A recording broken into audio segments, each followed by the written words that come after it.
They knew what they were doing was risking great danger to Mr. Perry, but they did it anyway. In the end, these defendants were more interested in profiting off Mr. Perry than caring for his well-being. Il y a un peu plus de 2 ans, le monde apprenait la mort de Matthew Perry, l'un des acteurs emblématiques de Friends. Il est retrouvé sans vie dans son jacuzzi à Los Angeles à seulement 54 ans. Le choc est immense. Sa disparition bouleverse des millions de fans, d'autant plus que Matthew Perry avait publiquement raconté ses débats contre l'addiction, devenant une voix importante sur ces questions. Mais derrière ce qui a d'abord été présenté comme une simple overdose, se cache une réalité bien plus sombre. Des médecins profitant de la vulnérabilité d'une personne en situation de faiblesse et une femme surnommée la reine de la kétamine d'Hollywood. 5 personnes ont été poursuivies après sa mort et tous ont reconnu les faits en plaidant coupables. Alors, que contenait réellement son corps au moment de sa mort? Quelqu'un a-t-il profité de sa vulnérabilité et de son addiction? Et jusqu'où ce système est-il allé au point de lui coûter la vie?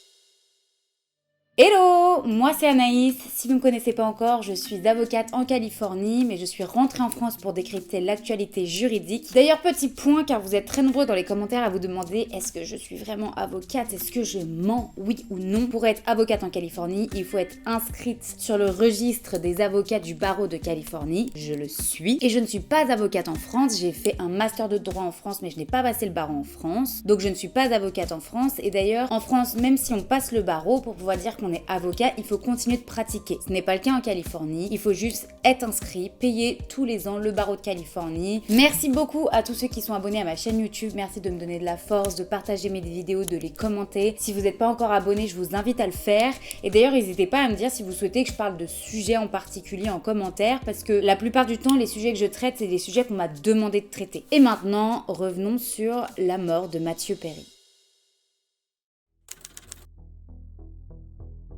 Le 28 octobre 2023, vers 15h, Kenneth Iwamasa, l'assistant personnel de Matthew Perry depuis plus de 20 ans, appelle la police. Il explique à la police qu'il est au domicile de son employeur Matthew Perry, à Pacific Palisades, qui est un très beau quartier de Los Angeles. Et Kenneth Iwamasa, il explique aux policiers qu'il vient de retrouver son patron inconscient, flottant dans son jacuzzi. La police arrive et trouve Matthew Perry mort. Il n'y a aucune trace suspecte sur son corps et la police marquera dans son premier rapport médical décès par noyade. La villa de 278 mètres carrés est en ordre, à l'exception de la chambre de Matthew Perry, qui est dans un chaos total. Kenneth Iwamasa indique à la police que Matthew Perry est allé faire un cours de pickleball à 11h avec sa coach sportive. Alors le pickleball, pour ceux qui savent pas ce que c'est grosso modo un petit tennis. Et aux États-Unis, tout le monde fait ça. Kenneth Iwamasa explique qu'il a ensuite fait couler un bain à Matthew Perry vers 13h et qu'il serait parti faire des courses dans la foulée. Quand il est rentré des courses, il a retrouvé son patron qui flottait dans le jacuzzi de la villa. La nouvelle est un choc dans le monde. Matthew Perry est notamment l'acteur qui joue Chandler dans Friends. Alors désolé pour tous les fans de Friends, je n'ai pas regardé la série, donc je n'aurai pas de rêve par rapport à ça. Shame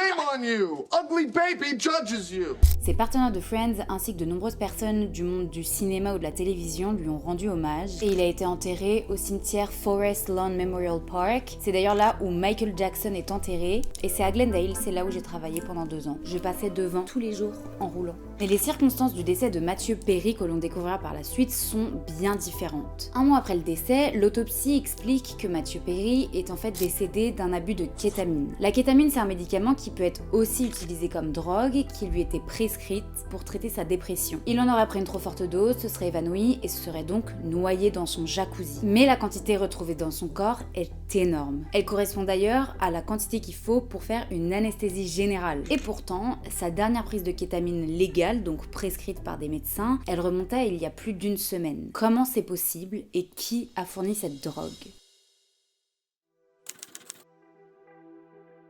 Matthew Perry est issu d'un milieu aisé, son père est un acteur, sa mère elle est journaliste et dès son plus jeune âge, il a été confronté à l'addiction. Il raconte dans son livre qui s'appelle Memories, donc en fait c'est ses mémoires, qu'il a goûté à l'addiction entre guillemets la première fois à l'âge de 14 ans lorsqu'il a bu une bouteille de vin en entier tout seul, à 14 ans. Quand il était à l'université, il faisait du tennis à haut niveau, mais il était alcoolique à ce moment-là. Il a dû arrêter de faire du tennis à haut niveau dû à son problème d'alcoolisme et il s'est donc lancé dans l'acting. À 25 ans, donc en 1994, il va jouer dans la série Friends, le rôle de Chandler Bing, et cette série deviendra mythique. La série explose dans le monde entier et il y aura 10 saisons qui sortiront pendant 10 ans. Le monde entier connaît le visage de Matthew Perry. Il gagnait $1 million par épisode à l'époque, $1 million par semaine, et il dira d'ailleurs dans son livre « I'm the luckiest man on the planet ». Pourtant, ses problèmes d'addiction ne sont jamais très loin. Matthew Perry, pendant des années, il a parlé ouvertement de ses problèmes d'addiction, de son combat face à l'addiction, à l'alcool, mais également aux opioïdes. Il expliquera dans ses mémoires que dès la 2e saison de Friends, il était déjà addict à l'alcool à ce moment-là. Et d'ailleurs, ses camarades, ses collègues, ils expliquent que Matthew Perry, sur le plateau, il sentait l'alcool, donc au moment des prises, quand il tournait la série, il était alcoolisé. En 1997, donc je crois que c'était pendant la saison 3 de Friends, il a un accident de jet ski qui est assez grave, et à ce moment-là, il va découvrir les opiacés. Les opiacés, c'est un médicament contre la douleur, mais c'est aussi une drogue, comme beaucoup de médicaments finalement. Et il devient addict aux opiacés. Il dira d'ailleurs qu'à une période, il prenait 50 comprimés par jour. Et il dit d'ailleurs que les phases où il prenait beaucoup de drogue, ses fans s'en rendaient compte dans les épisodes de Friends parce que ça se voyait à sa peau, à sa coupe de cheveux, à son poids, etc. Je trouve ça trop triste de savoir que pendant les 10 ans où Friends a été tourné, pendant les épisodes, pendant les tournages, etc., finalement il traversait tout ça. Et de voir les images pour être témoin de ça, je trouve ça hyper triste. Dans ses mémoires, Matthew Perry, il a raconté pas mal d'épisodes où il a frôlé la mort à cause de l'alcool ou de la drogue. Il explique que après avoir consommé trop d'opioïdes, son côlon a explosé et il a passé 2 semaines dans le coma et 5 mois à l'hôpital. Et les médecins à ce moment-là, ils lui avaient donné 2% de chance de survie. Il dit aussi qu'il a eu 14 opérations chirurgicales de l'estomac et finalement, ces cicatrices, c'est un peu des rappels pour essayer de rester sobre. Et il dira un an avant de mourir, je devrais être mort depuis longtemps. Donc voilà, Matthew Perry, depuis toujours, il a des très gros problèmes d'addiction, mais il se bat face à ses problèmes d'addiction. Il aurait dépensé dans sa vie plus de 9 millions de dollars en cure de désintoxication, donc pour essayer justement de vaincre l'addiction. Il a suivi plus de 60 programmes de désintoxication. Il y avait vraiment cette volonté de rester sobre et d'arrêter l'alcool et les opiacés. Et au moment de la sortie de son livre en 2022, il explique qu'il est sobre, qu'il n'est plus addict et qu'il compte bien rester sobre. Et il s'est engagé dans des associations à aider les personnes qui luttent contre des addictions, etc. C'est devenu une figure publique de lutte contre l'addiction à l'alcool et aux opiacés de manière générale. Like, it's not fun to talk about this stuff. I don't like talking about it, but I know it's going to help people to talk about it. I know the book is going to help people. If somebody comes up to me and says, I can't stop drinking, can you help me? I can say yes and follow up and do it. When I die, I don't want Friends to be the first thing that's mentioned. I want that to be the first thing that's mentioned.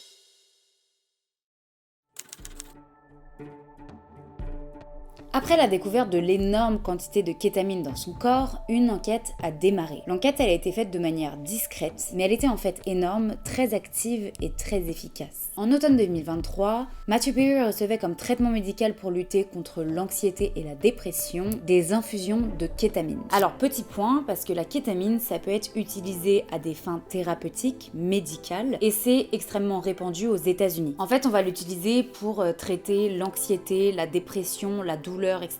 C'est une espèce d'anesthésiant, mais elle doit être infusée de manière contrôlée sur avis médical. C'est un médecin qui doit l'infuser en très petite dose, avec des fréquences très réglementées, etc.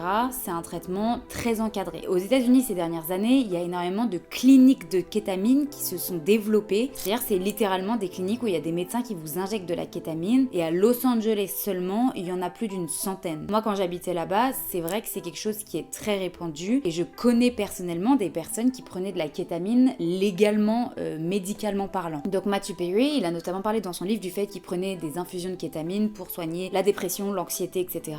Et il explique que parfois il prenait des shots presque tous les jours, tellement ça n'allait pas. Alors déjà, même si Friends, ça a explosé et ça a fait qu'il a très très bien gagné sa vie, etc. Sa carrière après Friends, donc en 2004, elle s'est un peu arrêtée. Il a continué de vouloir jouer dans des films, dans des séries, mais en général, les séries c'était des échecs, il a jamais jamais vraiment continué sa carrière. Selon certaines personnes, se retrouver aussi rapidement, aussi jeune sur le devant de la scène, puis après plus rien. Apparemment, c'était quelqu'un qui était très seul, il avait peu d'amis, il a jamais été marié, n'a jamais eu d'enfants. Alors il a eu des copines, etc. Mais voilà, il a jamais construit de vie de famille et avec toujours ce problème d'addiction qui l'a suivi toutes ces années. Finalement, Matthew Perry, c'était quelqu'un de très seul, qui est d'ailleurs mort seul à 54 ans dans son jacuzzi dans une villa à Los Angeles. Je trouve que ça décrit assez bien la vie finalement qu'il semblait avoir. D'ailleurs, en août 2025, Jennifer Aniston, elle parlera dans les médias de Matthew Perry en disant notamment: on a fait tout ce qu'on a pu, mais on avait l'impression de pleurer Matthew Perry depuis longtemps. Une partie de nous pense que c'est mieux ainsi. Je suis contente qu'il soit sorti de cette souffrance. Voilà, c'est pour vous dire à quel point c'était un combat permanent et depuis toujours entre lui et ses addictions. Donc il avait des prescriptions de kétamine par son médecin, mais il est devenu accro à la kétamine. Alors ça aussi, malheureusement aux États-Unis, à Los Angeles, c'est très fréquent. C'est-à-dire qu'on va prescrire de la kétamine médicalement, mais en fait les personnes deviennent addictes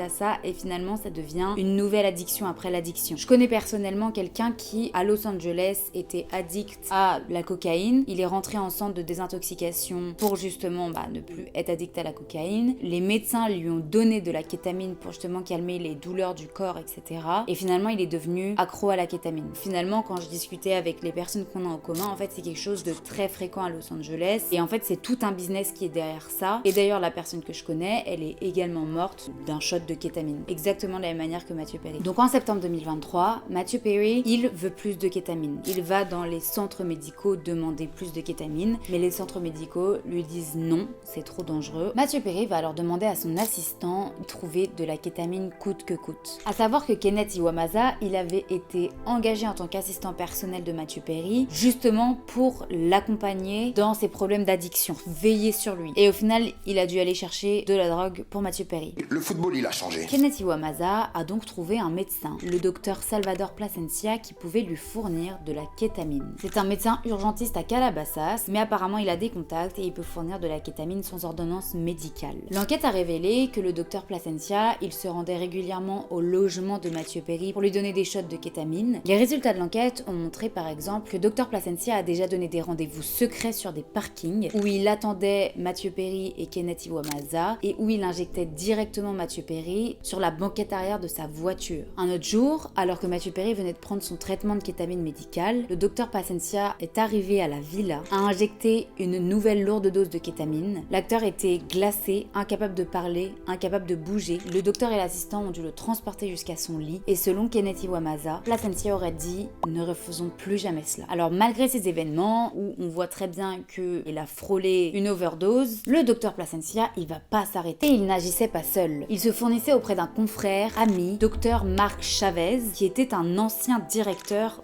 d'agence de kétamine. Et docteur Marc Chavez, il trafiquait des fausses ordonnances, des fausses prescriptions. Il les donnait à docteur Plasencia, qui allait directement les livrer ou les injecter à Matthew Perry. Et vous allez me dire, mais c'est quoi la motivation derrière tout ça? La réponse est assez évidente, l'argent. Matthew Perry, même s'il n'a pas joué dans de nouveaux films ou séries, il gagnait tous les ans 22 millions de dollars grâce à Friends, encore en 2023. Donc il avait beaucoup d'argent, pas grand chose à faire, il était très seul et depuis toujours il combattait l'addiction. C'était finalement quelqu'un en situation de faiblesse et les médecins le savaient, ils pouvaient abuser de lui. Dr Plasencia a d'ailleurs écrit un SMS en septembre 2023 à Dr Chavez. I wonder how much this moron would pay. Je me demande combien cet abruti pourrait payer. Et on peut lire dans d'autres SMS que Dr Plasencia il expliquait vouloir être l'unique fournisseur de drogue de Matthew Perry. His go-to for drugs. Son go-to de la drogue. Il faut savoir qu'un flacon de kétamine, pour les médecins, il coûte environ 12 $. Dr Chavez et Dr Plasencia, ils vendaient des flacons, 2000 $ le flacon. Et ils auraient livré environ 22 flacons de kétamine à Matthew Perry en l'espace d'un mois. Donc je vous laisse faire le calcul de la marge qu'ils se sont fait pendant un mois. C'était clairement des escrocs qui étaient là pour l'argent. Dr Plasencia, au bout d'un moment, il voulait plus se déplacer pour, vous savez, injecter directement la kétamine dans Matthew Perry. Qu'est-ce qu'il a fait? Il a appris à Kenneth Iwamaza Iwamasa comment injecter directement son patron. Bah voilà, c'est nickel. Sachant que c'est des perfusions, hein, c'est des trucs, faut faire des piqûres, c'est un médecin qui doit faire ça, normalement dans un cadre médical, stérilisé, etc. C'est un assistant personnel qui devait lui faire ses piqûres de kétamine. Il y a d'ailleurs un SMS dans lequel Kenneth Iwamasa, il a dit à Dr Placencia « J'ai trouvé le bon endroit pour la piqûre, mais je l'ai raté plusieurs fois. » C'est hyper rassurant et hyper normal. Ne t'inquiète pas, ça va bien se passer. Bien se passer, ne t'inquiète pas. Ce qui est fou, c'est que des médecins, c'est des personnes qui sont censées sauver des vies, et au final, on se rend compte derrière ça qu'il y a tout un système de médecins qui prend des vies. C'est quand même super flippant. Matthew Perry, il était de plus en plus accro à la kétamine. Il voulait être toujours plus, et le docteur Salvador Placencia ne suffisait pas. Kenneth Iwamasa s'est donc tourné vers un acteur, un réalisateur d'Hollywood, Eric Fleming. Et Eric Fleming, il a promis qu'il trouverait et qu'il livrerait de la kétamine. Et il en trouva. Jasmine Sangha, surnommée la reine de la kétamine, est une dealeuse de drogue très célèbre dans le monde d'Hollywood. Elle est née à Calabasas, donc une ville qui est collée à Los Angeles. Elle est ensuite allée faire des études de business en Angleterre, et quand elle est revenue à Los Angeles, elle a commencé à se mélanger au monde de la nuit, au monde des célébrités, et petit à petit, elle s'est fait tout un réseau dans le monde hollywoodien. Et elle a commencé à les fournir en drogue. Mais elle ne trouvait pas seulement ses clients dans les soirées hollywoodiennes, elle les trouvait également dans les centres de désintoxication. Comme je vous le disais, la personne que je connais qui est allée en centre de désintoxication, c'est là-bas qu'elle est tombée accro à la kétamine.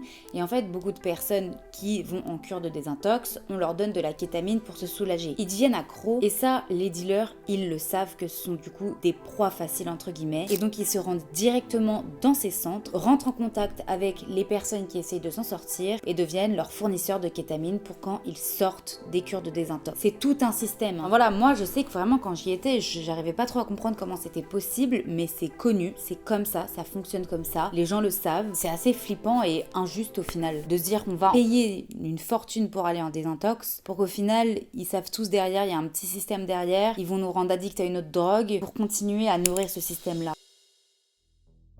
Et donc Jasmine Sangha, qui connaissait bien Eric Fleming, elle a commencé à fournir de la drogue à Eric Fleming, qui lui allait la donner à Matthew Perry et son assistant. Durant le mois de septembre à octobre 2023, durant un mois, elle a fourni 25 doses de kétamine pour $6 000 à Matthew Perry, et en plus elle lui a même fait des petits cadeaux qui vont avec, des sucettes de kétamine. Les enquêteurs, ils sont tombés sur des messages entre Kenneth Iwamasa et Eric Fleming, dans lesquels ils s'envoient des noms de code, il y a des émojis de cheval, parce qu'en fait la kétamine c'est également un anesthésiant pour cheval. Du coup, ils s'envoyaient des émojis cheval pour se dire voilà, on a besoin d'une dose, est-ce que t'en as? Ok, j'en ai. Eric Fleming, qui est censé être un acteur-réalisateur, c'était devenu une mule, un intermédiaire, quelqu'un qui allait chercher la drogue et allait la distribuer. En un mois, entre les médecins et la reine de la kétamine, Matthew Perry, il a dépensé plus de $55 000 de kétamine seulement. We do begin with breaking news. Matthew Perry, better known to many people as Chandler Bing from Friends, has died. This is a Fox News alert. Actor Matthew Perry has died. Sad news to tell you about tonight. 54-year-old Matthew Perry, law enforcement sources saying that the actor was found dead at his house. Le 28 septembre 2023, à 8h30 du matin, Matthew Perry aurait demandé une première dose de kétamine à son assistant qui lui aurait donné. 4 heures plus tard, à 12h30, Kenneth lui donne une deuxième dose. Et seulement 40 minutes plus tard, à 13h10, l'acteur lui aurait demandé de lui injecter une grosse dose. Kenneth s'exécute et part faire des courses. Quand il est revenu, il a retrouvé Matthew Perry mort dans son jacuzzi. Donc en fait, le jour de sa mort, Matthew Perry, il a pris 3 doses de kétamine, dont une dernière qui a été fatale. Directement après la mort, Kenneth Iwamasa, il fait le ménage chez Matthew Perry, il nettoie les seringues, de la drogue, etc. Bon, ça ne suffira pas, hein. Les policiers vont quand même tomber sur énormément de drogue chez lui, toutes sortes de drogues. La reine de la kétamine, elle a supprimé tous ses messages. Elle a également modifié les paramètres de son Signal, donc c'est l'application qu'ils utilisaient pour parler, pour pouvoir supprimer automatiquement tous les messages entre elle et Fleming, et elle a également demandé à Fleming de supprimer tous ses messages. Mais Fleming, il est pas inquiet parce qu'il lui dit « T'inquiète, on n'a jamais été en contact direct avec Matthew Perry, donc on n'en savait rien que c'était pour lui la drogue. On peut pas être lié directement à son décès. » Ah, bah c'est tout simplement une hallucination collective. C'est un peu petit comme excuse, et d'ailleurs c'est ce que les procureurs et les juges concluront également. Le 15 août 2024, 10 mois après la mort de Matthew Perry, les procureurs fédéraux. Donc les procureurs, pour ceux qui regardent mes vidéos, c'est les personnes qui vont représenter l'État, faire en sorte que l'État soit en sécurité. Et donc lorsqu'il y a un crime, ils vont demander au juge de poursuivre une personne, de la mettre en prison pour protéger la société. Le 15 août 2024, les procureurs fédéraux vont déclarer qu'il y a 5 personnes qui sont poursuivies dans le cadre de la mort de Matthew Perry, et ces 5 personnes-là ont été arrêtées. Jasvin Sanga, le docteur Salvador Plasencia, Eric Fleming, Kenneth Iwamaza et le docteur Mark Chavez. Ils ont donc tous été arrêtés et poursuivis pour notamment conspiration de distribuer de la kétamine, distribution de kétamine résultant en un décès. Et le docteur Salvador, il y a eu pas mal aussi de charges contre lui concernant la falsification de documents. Et Jasvin Sanga, elle a eu d'autres charges contre elle concernant le maintien d'un lieu où elle a de la drogue, la possession pour distribuer de la drogue, enfin voilà, elle était à la tête de tout un réseau. Alors selon le procureur, au moment où Matthew Perry est retombé dans la drogue après avoir dit qu'il était sobre, ces 5 personnes, elles auraient abusé de sa situation de faiblesse pour s'enrichir. They knew what they were doing was wrong. They knew what they were doing was risking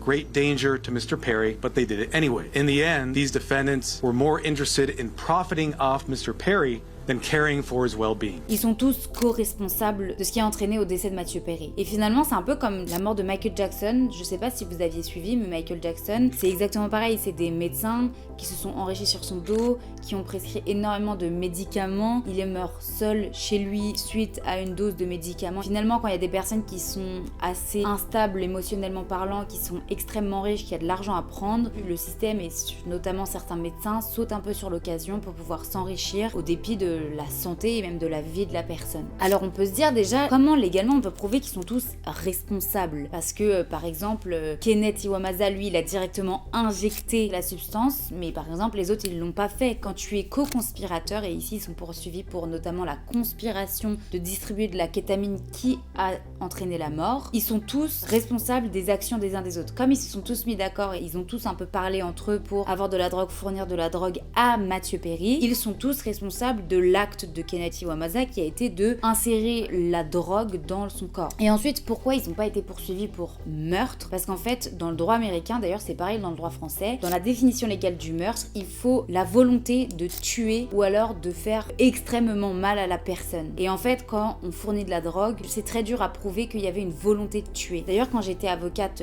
justement quand je pratiquais en Californie, j'étais avocate criminelle pendant un petit moment et je défendais dealers, et les dealers ils étaient très souvent poursuivis pour la mort d'un client. Et donc en fait, ils étaient très souvent poursuivis pour meurtre ou alors distribution de drogue qui a entraîné la mort. Et en fait, c'est assez difficile à prouver qu'il y avait l'intention de tuer, de remplir tous les critères légaux du meurtre. Donc en fait, c'est plus stratégique de la part du procureur de poursuivre quelqu'un pour distribution de kétamine ayant entraîné la mort que pour meurtre directement, parce qu'il y a de grandes chances que la personne du coup soit acquittée et ressorte libre. Donc en fait, même si la personne elle prendra moins avec le chef d'accusation distribution de drogue ayant entraîné la mort, il y a quand même plus de chances qu'elle soit reconnue coupable et qu'elle soit donc quand même condamnée un petit peu, et donc il vaut mieux un petit peu que pas du tout. Après que le procureur il ait lu publiquement que ces 5 personnes elles ont été poursuivies, il y a ensuite les premières plaidoiries formelles. C'est en fait les premières audiences dans lesquelles les juges ils vont lire à chacun d'entre eux: aujourd'hui vous êtes poursuivi pour tel chef d'accusation, tel chef d'accusation, tel chef d'accusation. Et en fait ils vont lire à chaque fois tous les crimes qu'ils auraient commis et pour lesquels ils sont poursuivis, et chaque personne il doit ensuite dire s'il plaide coupable ou non coupable. Et ça a des conséquences très importantes. Directement, Jasvin Sanga et le docteur Plasencia, ils ont plaidé non coupables. C'est ceux qui sont poursuivis pour le plus de chefs d'accusation, donc qui risquent le plus longtemps de prison. Et les deux, ils ont dit non, on n'est pas coupable. Suite à ça, commence une longue enquête et ensuite toute une procédure pour avoir un procès avec un jury, etc. pour déterminer si oui ou non ils sont coupables. Les 3 autres, donc docteur Chavez, l'assistant et l'intermédiaire, la mule, ils ont plaidé coupables. Ça veut dire qu'ils reconnaissent tous les faits qui leur sont reprochés. Jasvin Sanga, suite à ça, elle a été mise en détention provisoire. Elle a d'ailleurs demandé à payer la caution pour sortir de la détention provisoire. Aux États-Unis, c'est une caution. Plus le crime est important, plus la caution est élevée. Et ici,